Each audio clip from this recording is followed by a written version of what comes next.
ভাবলাম একটু অন্য কিছু বানানো যাক। তার জন্য 3 টুকরো পাউরুটি, 2টো আলু, কিছু পেঁয়াজ কুচি, কিছু লঙ্কা নিয়ে নিয়েছি, সেগুলোকে আমি কুচিয়ে নেব। ঘরে থাকা একদম সিম্পল, খুব কম উপকরণে আমরা আজকে বানিয়ে নেব পনির চপ। আর পনিরগুলোকে ছোটো ছোটো টুকরো করে রেখে দিয়েছি।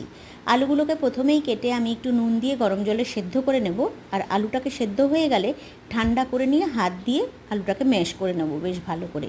এবার একটা বড় বোলের মধ্যে আমি পেঁয়াজ কুচি, লঙ্কা কুচি, হাফ চামচেরও কম লঙ্কার গুঁড়ো, নুন, হলুদ আর দিয়ে দিয়েছি 1 চামচ জিরে গুঁড়ো, 1 চামচ ধনে গুঁড়ো, 2 চামচ কর্নফ্লাওয়ার, যদি লাগে আরও দিতে পারেন।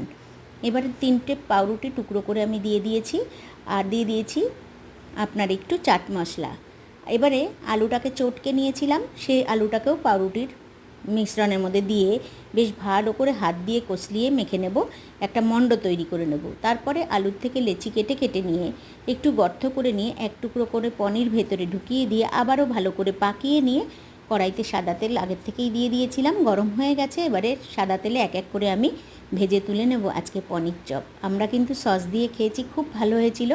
একবার অবশ্যই ট্রাই করে দেখবেন কেমন হয়েছে, অবশ্যই কমেন্ট করে জানাবেন।